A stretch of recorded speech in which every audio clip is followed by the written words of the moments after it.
Welcome to Holistic Health and Healing, a show offering solutions for the body, being, and beyond. In each episode, we discuss topics that empower you to take a holistic approach to step into your unique voice in this world. Now, here are your hosts, Dr. K and Hank Setala, the Sonic Shaman. Good morning, happy snowy Monday, everyone, and happy New Year. We have not streamed this year yet, so truly, happy New Year. And today we're talking about how to do the post-holiday detox, not just from the food that we ate, but from sometimes the people that you hang around with. And it is really good to detox the system from everything. It's a combination of stuff, and since it's all snowy, I'm like, I'm going to just blend in with the snow. So I put my weights.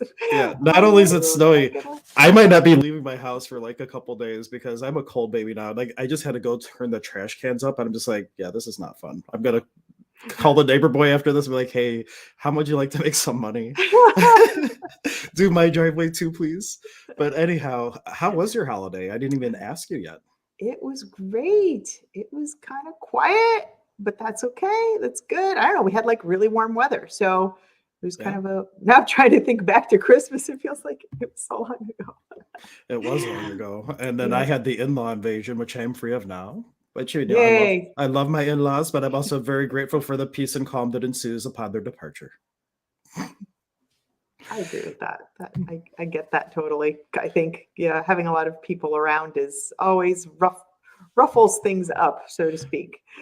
We do have a couple people tuning in. Debbie, good morning. Hi, Thank Debbie. you for tuning in. We got Magic Mike saying good Hi, morning. Mike.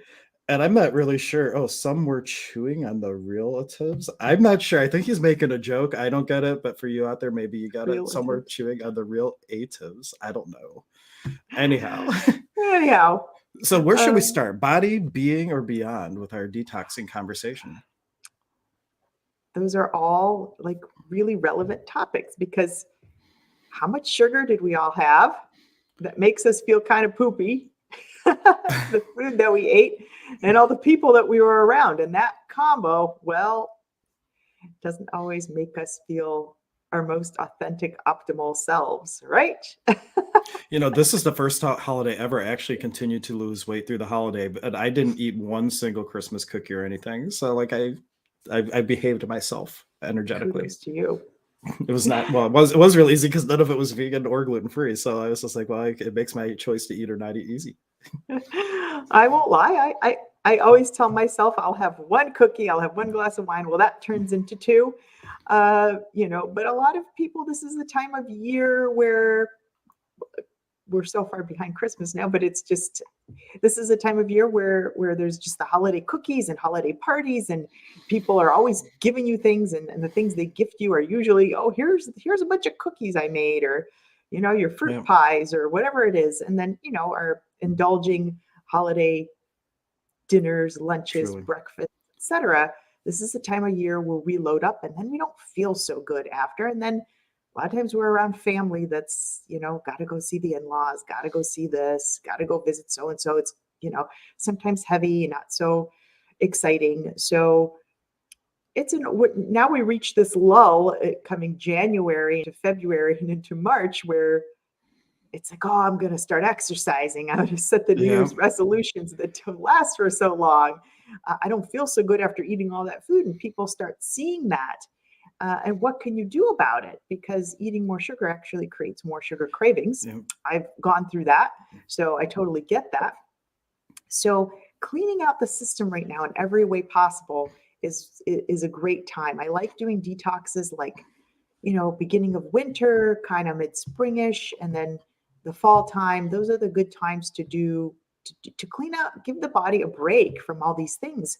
And I'm doing a webinar on these 4 topics and discussing the mind component, the body component, and all these things. And I'm really going to be honing in on the liver and the gut, because if those 2 things aren't working on all 4 cylinders, you're going to have a problem of any kind. Most conditions are funneled down to those 2 organs. And those are my favorite organs. They are the powerhouses in the body, and they are very heavily affected by sugar, alcohol, cocktails, emotions, And if these guys are not working, everything in the body starts to go sideways. And a lot of times this is why you get fungal infections. This is why you start getting rashes. This is why you start getting, just not overall fatigue, brain fog, mood swings. We did a thing on the liver, I think, probably last year sometime we talked about the list. I listed all those symptoms. That's crazy. We've been doing this for over a year at this point. We're way over a year. And I did post a link to the webinar. I wasn't quite ready for it, but I posted it in the comments for everyone. And in case you're not in a place where you see comments for some weird reason, I'm putting it on the screen. You can pause it here. It's a lot to type in, but if you really want to take it and you don't see it in the comments for whatever reason, here it is on the screen, and you can, finger punch it in if you had to. But I don't know how else to get that to people. Well, maybe it shouldn't be in the comments, but there's a couple places we're streaming to, like Twitch perhaps, and I don't know if Twitter takes comments, but so if you happen to be in one of those places, just, oh my gosh, guess who's back? Yeah, I saw. It's been a long time. We got our resident comedian back on the stream. Yes. He must be out of jail. He must finally be out of jail. Like, he wasn't able to comment for months while he served his time, right? But he drinks sanitizer with us. I think they're good. Don't even go there, Mark. But truly, Mark has been since day one, one of our most avid supporters, and he always adds an element of humor. Sometimes it's not appropriate to put them up, and oftentimes it is. So, but either way, I'm very glad you're able to join us, Mark. And I see our number of viewership doubled as soon as Mark came on. People were like, "Yeah, the show's back. We got the comedian going on." But in all seriousness, what I was going to say prior to getting excited that Mark was here, that no matter what we talk about first, let's set the intention right now, not to make New Year's resolutions. What about having a New Year evolution? Yeah. Because in Access, we teach how conclusions and definitions, it adds solidity. And what if every day you really asked and be the question, what would it take for today? What choices could I make today for 2022 to be the best year yet, to be completely different and light and fun more than any year before? And being that question every day, everything else we're going to talk about now is going to just add potency to that, because you're already being the energy of change. And that's really what being successful with a shift in lifestyle is really about, is being in that energy of just knowing that the change is there and not thinking about the definition, the goal, the conclusion of it, but being the energy of change in the moment. Absolutely. And I think the mantra I've been using is, I am walking into the greatest year of my life. Yeah. That's what I've been saying, writing down. I'm an energetic match 4. So when you write things down as if they've already happened, you start to create those things. That's the other thing I've been doing for this year, and it's kind of working. So yeah. So really cleaning. So my goal really is we're going to do this webinar to talk all about the liver and the gut, and how to support those organs, because they're super important. And if we kind of clean those out, you'll get rid of the results you'll have really is weight loss. You'll have more brain clarity, less mood swings. Your blood pressure will actually come down. There's so many things you can do that we'll talk about to get some results for you to feel better. The mood swings, we'll discuss why mood swings are happening, and then really move on to, I think my smart part B, or part 2 of this, will be focusing on the emotional detox. And I have some codes that we can use to clear out, do a scrub on the brain and the unconscious. So that's going to be my second part 2 of this, a webinar on how to, now that when we clean out the organs, so it's kind of like this. If your organs aren't working on the 4 cylinders, your whatever anxiety or things that you have that are going on, maybe they're at like a 2 or a 3, but if these organ systems aren't working right, it kind of adds to it. So it's like, if you already have some anxiety or traumas in your chakras, and then you pour more sugar on it, it inflames the emotions even more. I hope that makes sense. So it does. And it kind of if you guys don't follow Dr. K's Facebook, she does these Thursday health tidbits, and she did her Thursday health tidbit, I think yesterday, because she didn't have time to do it Thursday, but she really had I watched most of it, not all of it, but the thing that I took away was how when we grow up, we're taught on how to prevent disease instead of being healthy. And we're taught to be in this middle ground, and we're never really taught, what do we need to do to really be in optimal health? What we're taught to do is just barely fend off the disease or or things that aren't working for us. And that's what this is about, like the liver and the gut. Even one of my teachers, Caroline Sutherland, she wrote a book on medical intuition. I was taking that. She started the class saying, if the gut, you take care of the gut, the rest takes care of itself.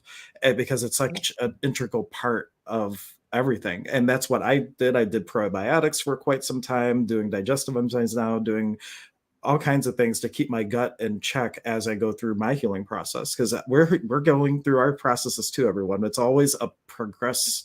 It's always a journey. Like you're never at a destination. It's always a journey, and really asking like, what is going to create the most now for me and my body? Like I'm sure I shared it on air before, maybe not. We haven't streamed in a while. I thought I listened to my body all the time. That's when I went plant-based, maybe not forever, but right now. And I went gluten-free like last February, lost a ton of weight, but I stopped listening to my body, because otherwise my body would have been like, hey, dum-dum, you're eating a lot of fat, stop it. Because I ended up in the hospital for my gallbladder because of the rapid weight loss. And had I been in the question of body, what do you require? Maybe I wouldn't have been eating some of the things that I was eating, like, so even when you think you've got it, you want to be in that space of, well, I'm always in a journey. I'm always shifting and changing. Like, what do I need to be aware of now? And listen to your body. Even if you think you have a good dialogue, always be the question and asking for more interchange back and forth. Yeah, lots of such really important key points there. Hank's very expensive. His gallbladder is, oh my is God, a golden nugget in there. It is. If anybody wants to raid Hank and make some money, go get my gallbladder. And I will give the amounts, but like I have a friend who was going through like multiple surgeries and treatments for stuff. And like my 1-day hospital stay where I didn't even get a bed.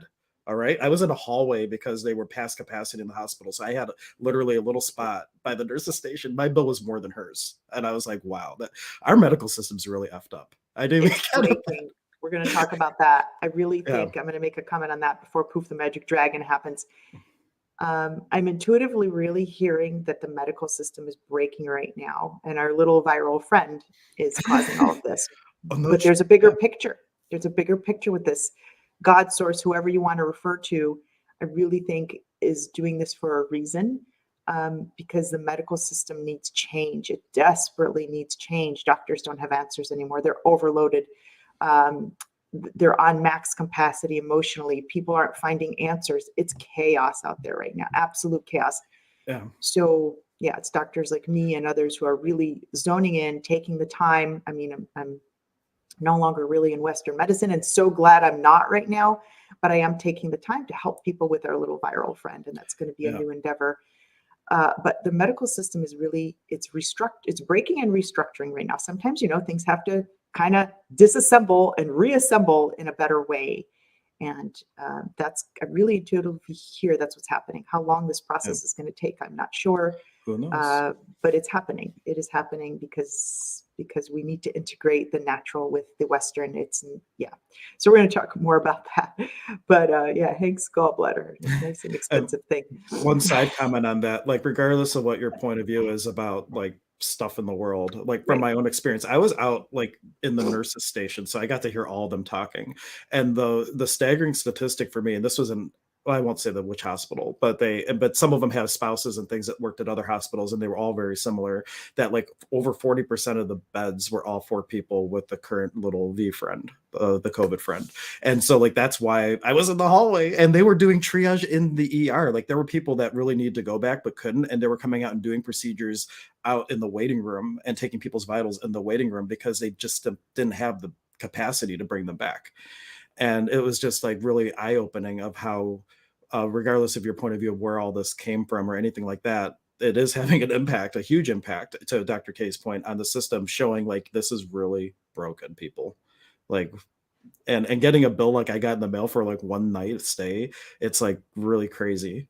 And that's just you. And I have insurance. I don't even like, if I didn't have insurance, it would have been $5,000 more than it was actually, because they show you like what the price would have been had you not had insurance. It was just like really it's mind-boggling. We should do a whole segment, because we don't want to lose our whole detox theme. We should do a whole segment just on the medical system and talk about that as a separate thing, because we could go off in this tangent pretty deeply. Zeroing back in on, we're not taught to be healthy. And I got this from Anita Morjani. She did a little video that was just, it really like, sometimes the messages come exactly when I need them because it's what I'm thinking. I'm like, she put this in such a nice way. And I even mentioned you in the video, Hank, because we always talk about where energy goes, attention flows, that whole thing, wherever we start putting our energy, and you really have to be aware of this because it's kind of sneaky. We put our energy on sickness, and that's really what the medical model is all about. You go to the doctor, they dig to try to find the answer. And I realized, you know what, even as a functional medicine doctor, I'm doing the same darn thing. I'm just doing it in a different way. I'm finding it more naturally, but I'm still running tests and digging for the answer. So where's the attention going? There's a problem. We need to fix the problem. There's a health problem. And sure, may there be a little something going on, but we are not taught to. Kristen Northrup talks about this. She's an MD, a gynecological MD, and she has a handful of books out as well. But we really focus on the things that are going wrong in the body, not the things that are going right. When have you ever gone to the doctor and they've told you, well, this and this and this is right? Okay, we got to work a little bit on your heart. They don't put the massive amount of attention on the wonderful, miraculous things that your body does. And oh my gosh, everything here is just working so well. Okay, we've got this little problem here. You've got this massive problem here, but your heart's okay. You see the difference in the energy, and we are really focusing on prevention of disease because disease is around and it's going to get you. So we're not focusing on health. Like, what can we do to really the energy of health? Okay, we're just going to support this health energy. We're going to support this well-being energy. And there's more wellness going around, but there's still a lot of focus on disease. And especially now with this pandemic, everybody's really in fear. And I'm not saying be ignorant and hug people, and just pretend it's not there. However, we're putting so much energy on it that it's getting bigger energetically. And that's a concern for me. The sad thing is that insurance will pay for sick when you're sick or preventative, but it doesn't pay for health. And that's the other thing. Like, we're in such a scarcity mindset that a lot of people are working and living paycheck to paycheck. Wow, what do you mean eating organic? I don't have the money for that. Or what do you mean supplements this or this test or what, all that? We have this mindset, and this isn't true. Like, let's shift our focus and be grateful for what we have, and the universe will give you more, right? But we're always taught in the problems, focus on the problems. And you see what I have up there, energy flows where your attention goes. If you're focused on what you don't have, what do you get more of? What you don't have. Rather than what you're grateful for. Yeah, I did this little video I've always been a nervous kid. It's just kind of, I'm very aware. I've gotten to that state where I can kind of differentiate between my emotions and what I'm doing. And I watch myself. You get to that state after a point of massive meditation and things you start to differentiate between the soul having control and your emotions having control over the soul. But I've always been kind of a nervous kid, and I could very easily say I have anxiety and go to the doctor and can you help me be calmer?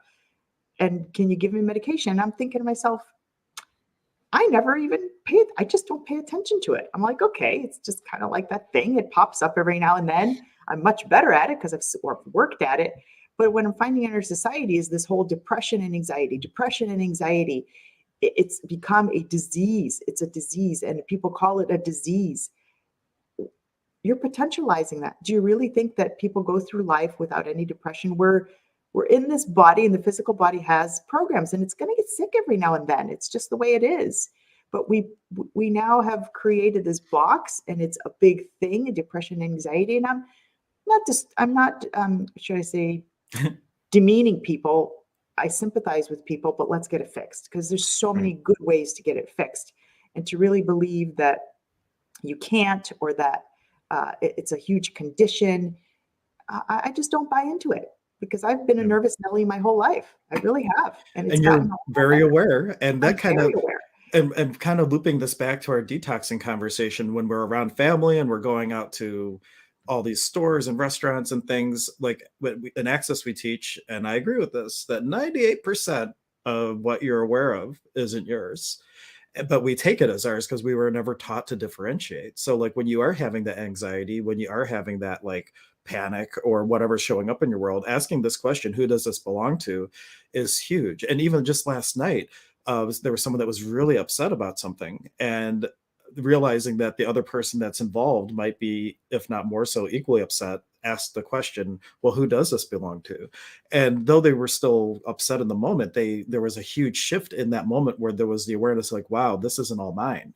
And seeing that this was probably the other person that had a hand in the situation. And it's like, wow, like look at all the change that happened just from asking one question. Because as soon as you're aware that it's not all yours, there already starts to happen this like separation process. And then you say, return it to sender with awareness, return it to the earth, Lord, God, source, take this where it's going to be a service to some other aspect of consciousness, and you don't hang on to it. You intentionally get it out. And that's like a huge part of this detoxification process, is getting rid of all the energy that is not yours. And then the 2% that is, it's so much easier to deal with, not to mention your body is processing all that 100%. So how much easier is it on the liver and on the gallbladder and all the other things when you are only dealing with what is actually yours? Yep.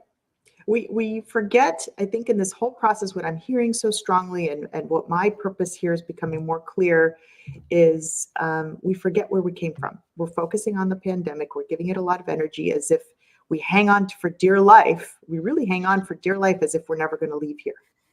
And maybe it is time for a soul to go because of our little viral friend.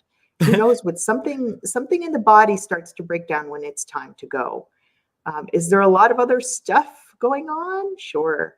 But we really are focusing on that and not the collective conscious. We all come from one source energy. So there's a million thoughts floating around there right now. Hank's got thoughts. I've got thoughts. Your neighbor's got thoughts. Yeah, there's your people, the person next to you's got thoughts. And you may be picking up on some of those things. Those things are all floating around in this whole world. And so we forget that we all came from the same source. We all dropped down like, I don't know how best is like the sun. That's a great analogy. In one of my tarot books that I've recently, like within the last 6 months, gotten into tarot. I love like this whole analogy of coming into incarnation. They look at it more as like how water evaporates, goes to the clouds, back to the upper world, condenses back down into the ocean, rivers, and streams, and this whole process of like exchange going between worlds and all that. I really love that. I also love like the whole raindrop analogy, or you're a drop of the ocean, or you're a wave of the ocean. You're an expression of source, and you came out of the ocean, you go back to the ocean, but we're all from that same animated essence, the Kausa and we're all going to go back. And I am sorry for all of you who pick up on my thoughts, because I'm really crazy in the head sometimes. So if you're picking up on my thoughts, you know, it's a fun ride for some people, but not so much. Is that why I'm feeling all not so today? No, well, maybe. I took one look at my driveway. I was like, oh man, it's really cold out there. Because since I lost the weight, like I'm such a cold baby. I used to hate the beach and love the winter, and now I'm just like, maybe I had it backwards. Now you're going to enjoy the opposite. I do. I hit the beach more times this last summer than ever before, and now it's my first winter, like where I go outside for like 2 minutes. I'm like, I'm ready to go back in. I get why people go to Florida now. But yeah, and the ocean just does. The salt water does something to. Salt water is amazing. Magic. Yep, it'll pull all the negative energies, guys. That's why you feel better next to an ocean. Definitely. Or even in Germany, when my wife's grandmother had like a hip replacement, she was at this rehab facility, and outside they had this huge saltwater fountain. And part of the therapy was you would get taken out in a wheelchair, or if you could walk, you would be walking, and you would have to do so many laps around the saltwater fountain, because they had the awareness that the saltwater, getting it in the lungs and everything, was very healing and therapeutic. And Germany is like onto that. And in Germany, also one thing to share, they have, as a part of their medical curriculum, aromatherapy is one of the things that you learn. And like there, you might get a prescription for peppermint oil, because it's a vascular dilator and could be good for headaches in some cases. I'm not a medical doctor, so I'm not saying it is all the time, because it's not. There's times where it's the opposite. But like that's just one example of how like some other areas in the world, their medical community is on board with some of these more natural therapeutic type of things, and not all about pushing big pharma. That is absolutely correct. And that's why we have a problem in this society.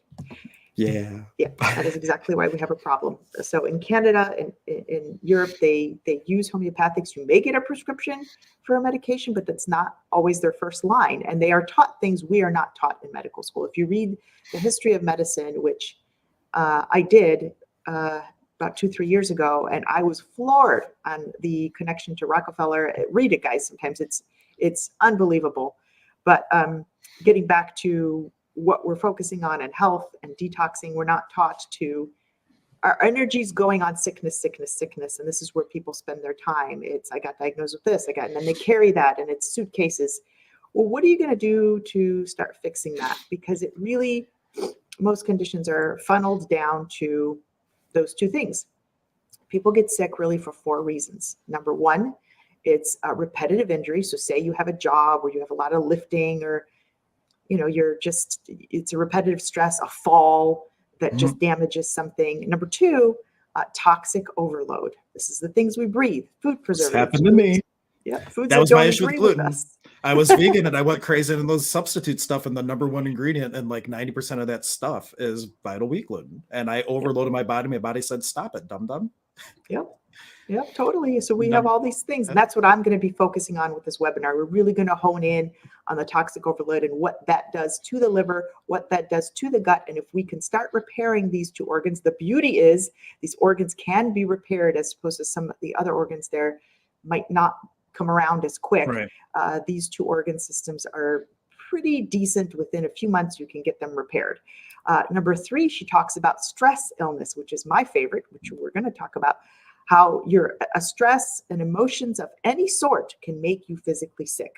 And number 4, she talks about end of life. And end of life meaning maybe somebody's just really tired of the situation that they're in, and they're not finding a way out, and they're just too tired, and the soul just decides to leave. In that case, the body starts breaking down. Stupid stuff happens in the body, cancers and those sorts of things, and they may use cancer or whatever it is as a way out, and they transition. And in those cases, when you're trying everything and it's just not working, then that is the case. And then she goes on, Anita's mojo is to talk about when people pass, you don't really lose them. They're still there, because she had a near-death experience. And I love her energy. She's just so sweet and kind and just vulnerable. And she's genuine. She's authentic and genuine. And she's helping people to know that the body does make a choice. You don't lose your loved one. They haven't gone anywhere, and they're still with you. And it's just beautiful. You ever have a chance to read her book. And which book is that one? Dying to Be Me. Dying to. Oh yeah, we talked about that before. I was thinking about bringing back the CWG thing, but having it more open for other works. So maybe that could be one of the first things that we dive into if you're interested in hopping on that. Absolutely, yeah. No pressure or anything. She really focuses on just like, be your authentic self here in this world. Love, enjoy. Don't fixate on the fear and the illnesses and the things your doctors tell you. I'm not berating doctors. I'm one. I used to do it. But it's doctors always tell you what's wrong with you. They're not taught to tell you what's right with you and to just help you along with the little things. So really what I'm focusing on is helping you focus on health. We're going to talk about the emotions. We're going to talk about helping you detox the liver, why the liver's going awry, why the gut's going awry. And I know you love the word why, right? So it's okay. This is medical. It's medical. The energy behind it. I get it. We'll give you that's all the part reasons. of the problem. They're saying why, right? And why you're having the mood swings, the hormone problems, the brain fog, the fatigue, the chronic fatigue, the acne, the rashes, the conditions are not resolving, weight loss, another big one, because if the liver gallbladder are not working right, you're going to have a tougher time losing weight. So if you've done everything right and you're not losing the weight, this is really important to look at toxicities and what you can do. So that's going to be my mojo. And like one note on weight loss, when I did like get my body checked, the weight just started melting off. And like, so if when you hit your body's stride, like when you're giving your body what it requires and like you're operating within what it requires, like it really can be easy. Like I didn't have to work hard to have like the results that I did. The other thing I wanted to mention, which is kind of poofing now, come back. Well, I'm going to get the name of the book. Oh, the other thing I was going to say is we talked about your webinar again. I put it up on the screen briefly. If you're not in a place where you see the comments, you can pause it and you can type that in. But in the comments, there is a link to Dr. K's webinar that she was referring to. And so if that feels light to you, it's going to be a much deeper dive than what we can go in on a short stream, which we're already way over. I mean, whenever we talk about detoxing, we always go way longer because there's so much to talk about, because on a day-to-day basis, we're bombarded and there's always something to, churn and move out of the system and be aware of. Yeah. And the other thing I want to bring up, Hank, that you brought up that's really important is knowing that it's a journey, knowing that it's a process. We are really in an instant gratification society. Something hurts, we want it to go away because it's uncomfortable. I want it to go away right now. Can you give me a pill so that this rash, this pain, this arthritis goes away? I get it. I get it. But it's pressing you for a reason, and it's showing you something that needs to be dealt with. And so cleaning up the body is a process. Cleaning up the emotions is a process. I had a client that reached out yesterday, and she's like, I want you to do that or clearing thing you did last time. And I'm really in. I want you to fix me once and for all. I'm like, I'm not the one that's going to fix you. You're going to fix you. I'm simply the Sherpa. I'm simply the guide, and I'm going to clear the path for you. But you ultimately make the decisions. I can't make those for you. So it is a journey, and it is a process. And one session ain't going to do it. It's just not. I wish it was that case. Trust me, guys. I wish I could wave a magic wand and make everybody better and clear everybody up. And sometimes it does happen. Don't get me wrong. I've had people that have cleared in 2 sessions. When you're really open and receptive, and I'm sure Hank can attest to this too, when you're open and receptive and you're willing to hear what you need to hear and clear it immediately, you can heal yourself in an instant. That's not a whole lot of people. It can be you, but Hank can probably speak on that too, that it's usually some work. And for that, really, whenever you go in for any healing session, whether it's me or Dr. K, the energy to be is go in, like in shamanism, we say we have no expectation that anything will happen, but we do the work anyway. And in the energy of having no expectation, but the awareness that anything is possible, if both the practitioner and the client are truly in that space, that is when things can truly happen. But it's also like that, it's different than just being passively knowing that, like really knowing that, and also having the awareness that, you know what, I'm willing to look at whatever is required, because a lot of times the wound is something that we are desperately trying to avoid. And so like the willingness to dive into the shadow, to integrate it, because it's not always about transforming it. Like it's also about like being an allowance of 100% of you, even your evil self, right? Yeah. Like you gotta be an allowance of all of you in order to have all of you. Just because you might have those components does not mean you have to act on them. But when you resist them, then it shows up in your projected shadow and what shows up in your world. But it's really like the willingness to look at every single part of you, and the willingness to then look at it and make different choices and whatever is required. But in that space, willingness and not having an expectation, really miracles can happen. Absolutely. Absolutely. If somebody's willing and is willing to work on it and clean the body up, and Anita talks about this too. She was filled with cancer and tumors, and she actually died and transitioned. And when she came back, she even talks about this in her book. She didn't come back. She came back from, really, the doctor said, pay your last wishes because she's gone. But when she came back, she wanted ice cream. And, she even talks about how it took her, 5 weeks to get out of the hospital. The body gradually, everything started regenerating, and they weren't sure how this was happening. The body can't just, it's like if you're on a boat, if you make a really sharp turn on a boat, what's going to happen? The boat's going to fall over because it's just too sharp of a turn.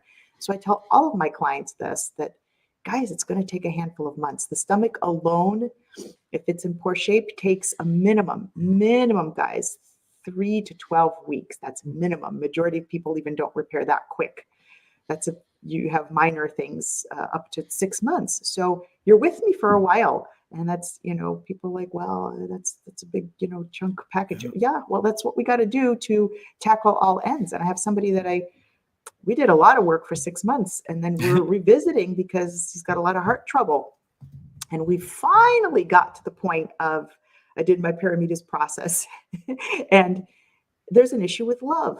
Doesn't know what love is, doesn't know how to be loved. And so we did one line, and he goes, I don't know if you saw my heart almost popping out of my chest. I'm like, I didn't see that. He goes, when I said that line, my heart was racing. I'm like, there's your problem. There is the problem. And that's what needs to be worked on. And it's a slow process for him, because he's just not, everybody moves at their own pace and what they're ready to see and what they're ready to acknowledge. So please be patient with yourselves. And because it is not it can be a quick fix. So I don't want to diminish that. We hold the space of possibility because people have healed in 1 or 2 sessions. It does happen. Yep. It just, on average, it's what the wound is what we are trying to avoid so desperately because it's rearing its ugly head and we don't want to pay Right. attention to it. And and after the holidays, family has this thing, and I have had this personally. There's some people that were very close to me that then I did things to push them away because there is this thing called comfortable distance. And the people that are closest to you have the ability to stir up the deepest depths of your soul. And you go home for the holidays or you have a lot more family interaction than normal. And these people that have the ability to get past those stone walls where you're trying not to let people see your stuff, they stir it up. So like the holidays is one of the greatest times to really be aware of like what's really coming up for me. What's this about? Yeah, What old excellent. imprints and wounds are really there that I can look at. But if you're not aware of it, then you might find yourself having the fight with mom and pushing her away, or having a fight with friends that were about to really become really good friends and all of a sudden pushing them away, all because you're really hesitant to let them in to see this, for both people, really, like this deep stuff that is really what we came here to get through. Yeah. And Yeah. and then to delay it more. And Dr. K has her workshop I put in the comments. I also have a workshop coming up debuting this year. Yes, it is debuting this year because it's the first time. It's called As I Forgive Me. And that's an acronym for a process of inner work. So where Dr. K's thing is going with the body and like the liver and things, mine is like going into the depths of the shadow. And that is so important too. So Yeah. I mean, I do that work too, because it's that in and of itself has healed people. When you can release the resentment, anger, forgiveness of self, forgiveness of others. I've read that in numerous books. So this is a great like adjunct, and just we should do like some course together doing this, because we definitely will. Like we're both figuring out our own important. shtick, and then we're gonna like figure out how to put the shtick together and like yeah, it's like you've been around German people, haven't you? I have been a little bit, but truly, like it's like that's one of the other things that I had the real keen awareness, and this is one of the awarenesses for my gallbladder issue. It's like I really was asking, like, what is this really about energetically? Yeah. And one of the awareness, there was many awarenesses that came of it, but one of the things was like, it's time to really start promoting me. For years, I've always been like a face behind a brand, and I haven't really promoted Hank Setala, the Sonic Shaman. And like, this is one of the first courses I'm putting out that I'm just purely promoting like what the work I'm doing. And then from that space of creating with yourself, notice I'm saying with yourself, because there's like the unconscious you and there's the conscious you, and there's like the totality of being, like creating with the totality of all that you are. And then from that space, what can you create with other people? And that space, like what Dr. K and I can create together would be great. But if I'm not creating for myself first and she's not creating for herself first, whatever we try to create together isn't going to be quite the same. At least that's my point of view. No, I agree. I think this year is all about that. It's really looking inward and really examining what's coming to the surface and being the best version of you that you can be, and really looking at those things that are coming to the surface. And Hank's absolutely right. The holidays, it is that time where things get ruffled, yet we don't realize that. It's like we go into survival mode. Yeah. I went into survival mode. I almost pushed one of the most important people in my life away because I was being a dum-dum. And I'm saying that with love for myself. It's like, because so much was being stirred up, like I want to use even the word, like these primordial wounds, right? That it's just in survival mode. And the people that were my greatest support people were really like stonewalled. And also in a time where they were requiring support, and it wasn't a kindness to anyone, and we got through it. And it's really fortunate, like the people that are closest to you, if they recognize these parts of us and they stick with us through thick and thin. So I really appreciate that. And here's my little diagram for As I Forgive Me if you want to see it. It's a shadow integration workshop. So if that feels fun to you, actually, even more important, if it doesn't feel fun to you, you're really the one that's supposed to come, because if it feels fun for you, you probably have done a lot of the work already, because it's supposed to feel intimidating. Like looking at the stuff we're going to look at, it could be a lot of anxiety coming up around it, but feel the fear and do it anyway. And what if that fear is the excitement of your soul really getting to express itself as the purity it came to be on this world, and it's feeling excited and ready instead of forgetting every available resource or false evidence appearing real. All acronyms for fear, if you caught that. But it's really about getting to that place where you can express the totality of who you came to be in this world without consideration of judgments, because you realize that those judgments are just projected limitations. And then part of that is also making the body is the vessel that can hold the totality of you, because that's the other thing I realized, like my health and everything, part of that has really been me getting prepared to be fully embodied, like the totality of me. And like you have to bring the body along for the ride too. Don't forget about it, because it's the Waldo, the puppet, the apparatus in which you're expressing into this world. And we can't just be all spiritual beings. Like the physicality is important too. Right. So what you're saying, I mean, the point really is, if you stop paying attention to what the body's telling you and things like, your gallbladder went awry, well, now that's there, and we have to help the body along a little bit, give the physical body a little bit of help. We just don't ignore that. We, do some bile salts, do some change in food, do some things to help clean that out, because now this is manifested as a physical thing. And when we clear out the energy of it, the body can move that illness faster, and you just help it along with some stuff. Yeah. And just the other thing, on the comments for the video or the description, there's links to Dr. K's website. There's links to my website, so you can connect with us if you'd like.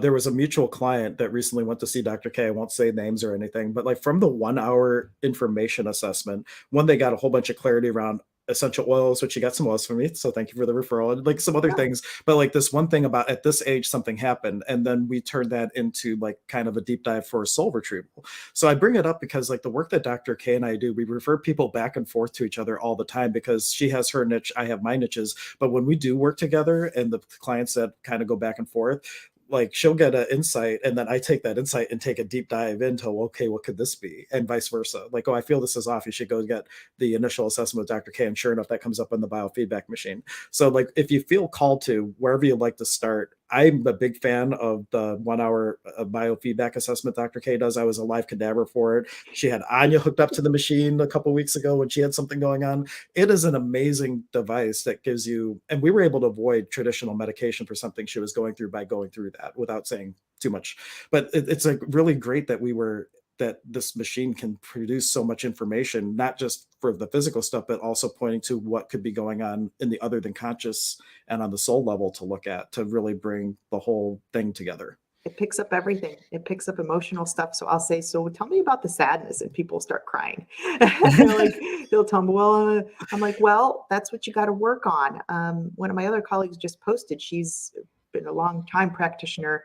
We have a forum that we have, and she kept seeing a client for stomach issues over and over and over. And she made this post. We have a forum, Facebook forum that we join for, extra help that we need, because it can get complex. And she said the patient kept coming in with anger kept showing up. She's like, what's going on with the anger? And it was work stuff. She was really annoyed with the boss and things that were happening. And she kept telling her, she's like, I have to say that you got to work on the anger. And the patient was like, no. And it kept going on until finally she came in one day and she's like, you know what? I went in yesterday and I handled my things with my boss and I quit my job.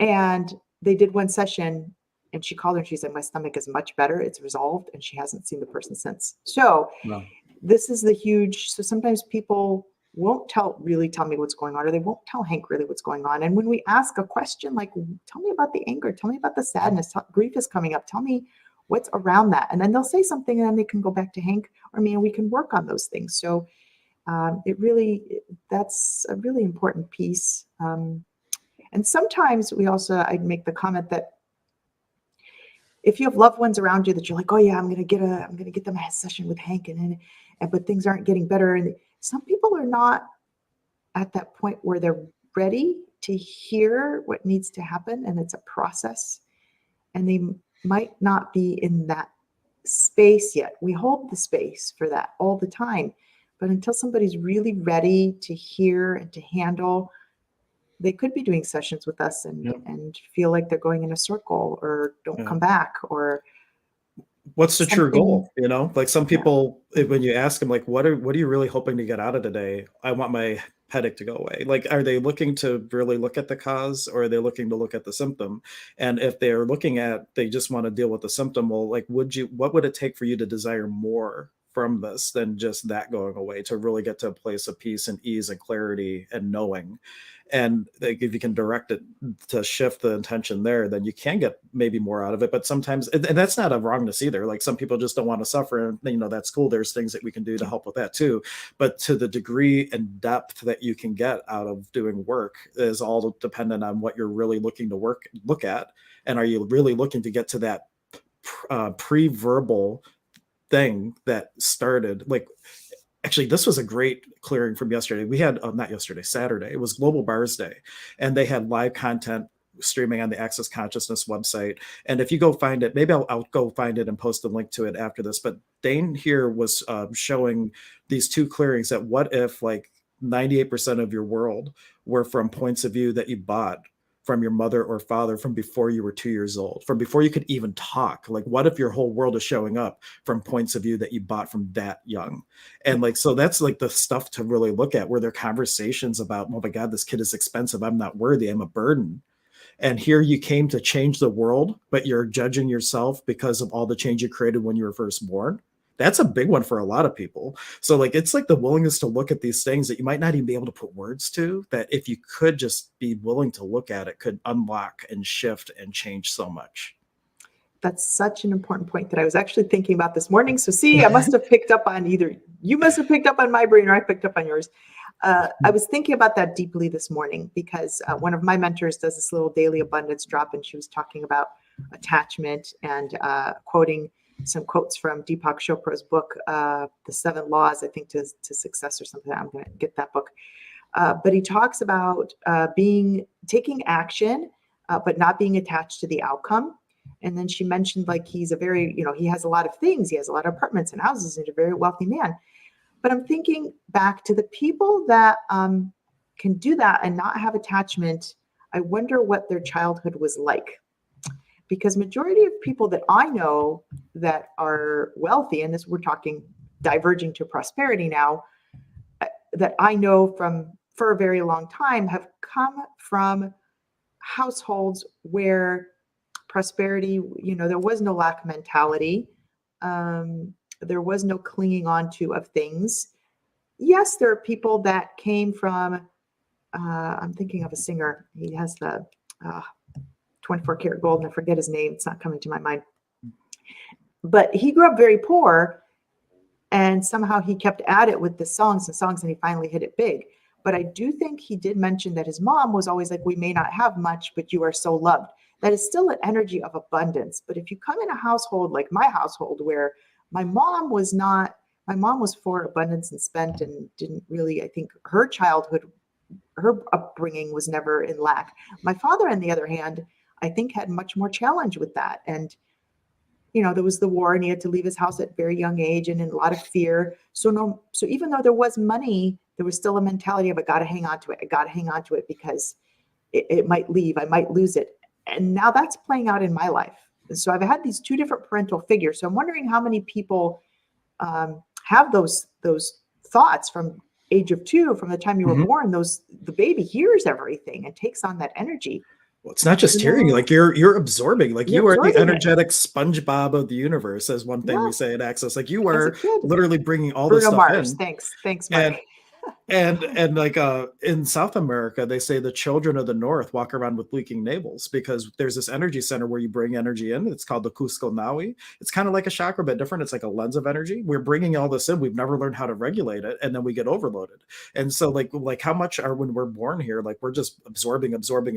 We don't know to differentiate between what's ours, what's my mom's, what's her dad's, what's the neighbor's, and just how aware are you? Are you so aware you're aware of every human on the planet? Whoa, especially during a pandemic, how aware are you that all the stuff coming up is like the energy, the pulse, the fear that's on the planet that you're just aware of, and the learning to deal with that is paramount. And I'm behind on comments. There's all kinds of comments that were coming through, but I wasn't paying attention. So this one, I know Mark was joking about this, but this is actually relevant from someone from addiction. He was saying that when I'm visiting Amish country, is it unhealthy for me to go into bakeries just to sniff around? Like, so from someone in recovery, they say that, if you hang around in a barbershop long enough, eventually get a haircut. And they would say that as a way just to illustrate how if you are in a place where that is a slippery slope for you because you just love puff pastry croissants or something like that, it's not a kindness to put yourself in a position where you're tempted to relapse. And so like this is a case-by-case basis, really. Like, is it an unkindness to you? But if that is like if breads and those things are really like hard for you to pass up, then you don't want to go into places like that and really ask the body like what would be a contribution. And let's see. Mike had a good comment. He said better than forever, like other program pharma. I think he was referring to the answers we give as a society, we give the pharma answer. So I remember what we were talking about there was when we focus on anxiety, like in my case, I was just a nervous Nelly kid. I've always been. It's much better now. However, the answer to that would be, you go to your doctor and they say anything else. Well, yeah, I'm kind of nervous a lot. And you just say, okay, here's Cymbalta. Here's, Prozac. Here's just something for that, versus doctors don't even know okay, I would recommend trying this. And if that doesn't really work and you really need to settle, maybe we try this. You're not given options. It's just, here's a prescription. Well, that anxiety is there to tell you something. And then we don't talk about the sugar that we put on it that inflames it. And I can attest to this fully, because when I did my last show, my carbs were all cut out the last 4 to 5 weeks. And I was in such a state of awareness and such calmness in my head. My body was fatigued because I was pushing it to every limit, but the soul took control, absolute control. And I could not mount I could not mount anxiety. I couldn't get anxious. And my intuition was so nice and strong, and I was calm, and people could tell me something, and I did not get upset. Or if I did, it was literally for 10 seconds and it was gone. Versus when I reintroduced rice and all these carbs and things, no matter what they were, even if they were healthy things like sweet potatoes, I still found that it really changed the biochemical response and behavior. So food is so important. So we're going to talk about that too. But it is, we just give a prescription. We don't focus on what can we do to repair this, and what's the cause of your anxiety? Where can we fix that for you in a different way? Because then the Prozac, guys, it's affecting your liver, and it's just creating a whole snowball effect. And we're going to talk about that too. And I don't know if you want, I have one thing to talk about from my gallbladder experience, but first Mike was bringing up and related to food that grains aren't real food. I don't know if that's true or not true. And he was bringing up nightshades. I don't know if there's anything. It's a weird topic. Okay. Well, we're going to table that. We'll have a whole topic on grains or not grains. Are they real or not? Like, I don't know. But the one thing I was going to share about like the modern medical thing is, after I got released from the hospital, I ended up, they showed gallstones on the ultrasound, but mysteriously there were none with the MRI, right? So like they released me with a referral, and I thought the referral was going to be for like what are options about moving forward and all this stuff. And when I finally went there, like I was bringing up, because I have researched already, because Dr. K let me borrow a book on gallbladder cleansing, which is very nice. And I had all these things about biosalts, and you can eat beets, and there's all these things that can support the gallbladder. And when this doctor came in, I was asking questions about that. He's like, no. I don't know about any of that. I went to school to remove your gallbladder. And like, there was no conversation about anything else other than that. And like, I think I'm going to keep mine, but thank you. Which was like I won't even say how much that little visit was, but it was like, what about looking at the entire picture of like what could be a contribution for the body, and not only take this or this, and not exploring other options. So I just wanted to add that too in there, because that was just all really my recent experience, and I wasn't even in their system yet. Like there was one good experience with one doctor who said, you're not even in our system. Have you ever been sick before? I'm like, well, yeah, but not for like 18 years or something. I've never been in one of their systems. He's like, other than your gallbladder, you're one of the healthiest people I've ever seen. Which was, I took that as a cool compliment. He even said, when he was asking me questions about what I do and stuff, he's like, oh, we have this other thing over here. Maybe you could do sessions and stuff. He was like really into the alternative stuff. It was amazing. I have to look him up. You do.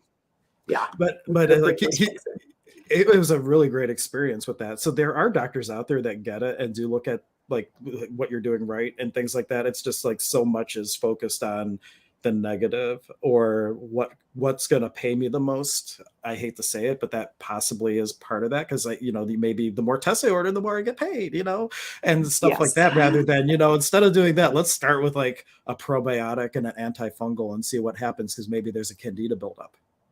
Totally. And there's so many key points in there. We could really talk about this for a long, long time. We could. Well, I mean, it was a snowy day. I'm not going anywhere, but we have to be mindful about how long people's attention spans are too. Please don't remove your organs unless absolute, like life and death. Like if you don't, that should be a t-shirt. Please don't remove your organs unless absolutely necessary. Totally. Because these are meridian points, guys. Your thyroid has a purpose. Your adenoids have a purpose. Your tonsils have a purpose. They wouldn't be there if we didn't need them. And we're so quick to remove a gallbladder without saying, okay, let's really try to clean it out. You're not at death's door. Let's try and clean it out. And if that doesn't work and you're still getting sick, and in my case, I didn't even have gallstones. Yeah. Like the official diagnosis was a dilated bile duct. And there's supplements where you can take to help that. Like, I researched it before going in. So like, I kind of expected them to talk about that kind of stuff. And they never will. They never will. And you are correct. I have to say it from my point, and we're not gonna list hospital systems, but the more tests you order, the more bonuses you get. That's true. That was where I was, and I'm not even gonna mention where I worked. Whatever doctor ordered, however many x-rays you ordered, MRIs, labs, you got a percentage of that. So the more you ordered, you got a bonus at the end of the quarter or whatever they did. So if you were a shareholder. And Mark, I think some of your questions could be whole separate streams, buddy. Like some things having purpose and things like there was one thing that Mark mentioned, like when we were talking about essential oils and things, I will put this one up. There is a difference between an oil and an essential oil. Like maybe 1% of all plants make an actual essential oil. And of that 1%, maybe it's more than that, maybe 10% of plants make an essential oil. Of that 10% are safe for humans. So like it's a big difference between an essential oil, which is like the vital essence of the plant, versus a carrier oil, which would be like canola oil, peanut oil, olive oil. Those are all potential carriers, but the essential oil is more like what's diluted from a process of distillation. One example, it takes the petals of 36 roses to make 1 drop of rose oil, which is why it's so expensive, unless you get like an absolute. So there is a difference between essential oils and carrier oils. The other one, Mark, I think we'll save for a separate stream. Maybe it's a challenge, Dr. K. Can we make a whole stream out about we could talk about this for hours because I love it. And Hank is the aromatherapist specialist. I know very little. I have a wonderful little book for protocols for things, but go to see Hank. And that reminds me, I totally forgot. I need to get some essential oils from you. I need to get some rose, as a matter of fact. Well, rose absolute is a lot cheaper unless you really need the essential oil. I can get both, but like a rose oil is like way up there. But an absolute, like, here's the difference between an absolute and an essential oil. So with a pure essential oil of roses, it's only the plant matter being totally distilled. With an absolute, they take the whole plant, they wrap it in like a cotton, and they put like something like a natural ethanol on it, and then they distill the entire thing. So you get more plant matter and botanical things in an absolute versus an actual essential oil. But the difference might be $55 for a little bottle versus like $500 for a little bottle, like if you're looking at a pure oil. But that's the difference, depending what you actually need it for. So there's so many modalities. All in all, we'll wrap things up because it's been we're pushing over the hour. But emotions are so important. Forgiving yourself. So really look into Hank's doing the work, the things that you have not looked at. And that can take a lot of excavating. It's being in receptivity. And then once it's worked its way into the body, if we're hard on ourselves, like we'll talk more about emotions and where they lodge themselves. Resentment, for instance, and anger tends to produce arthritic conditions, rheumatoid arthritis. So there's lots of links to things that we'll probably talk about in part 2 of emotional detox. I think we'll do part 2, maybe 3. How many parts did we do last year? Like maybe we'll talk. I think 3. But yeah, it's never just one thing, guys, and it is a journey, and it does take time. So please be patient. And when you embark on a journey, you're full in, and okay, I'm really going to work on this. And the process and the results are really yours. Dr. K can't fix it's not my job or Hank's job to necessarily fix you. You fix you. We clear the path and ask those questions and hope and help you pull those up and clear them. And sometimes we give you shortcuts through the forest or the swamp or whatever spiritual terrain you are trudging through. We can maybe give you a boat, a little motorboat to zip through it, or stepping stones, and make it easier. But it's ultimately your path to walk, or your journey to take. I don't even like saying path to walk, because my point of view is you are a unique soul in this world. Your path is the one that no one has ever walked before. You are the trailblazer, but we can give you a machete to help cut through the terrain, or other tools where you can be the trailblazer of what you came to do with more ease, joy, and glory. And be much easier than if you were trying to do it on your own. Yeah, because it's It'll way take more fun. Much longer. With friends. And Mark, I will do a whole aromatherapy stream just for Yeah, I addressing think that questions would be like that. good. That would be like, and I'm going to be teaching, I think in March, I have it on my calendar. It's not posted yet. I will be teaching a class called the Master Mixer. And I can do it as an online, but you have to register sooner because I have to ship you stuff. But it's like a 1-day class where you learn about the oils, you make your own blends, you make your own roll-ons, you make your own creams, and you actually leave feeling confident mixing your own stuff using the knowledge that you just got. So that's That going to be would be coming in awesome. March. And you can look for that. But in the meantime, check out Dr. K's detox course. Check out my As I Forgive Me course. Both are really detox courses, but one is more physical, emotional related, and the other one bridges more into the emotional, spiritual. They are a really good complement for each other. Even though I haven't even looked at hers yet, I already know that the two together, you're addressing all aspects of being. We absolutely are. So those two super important. Yep.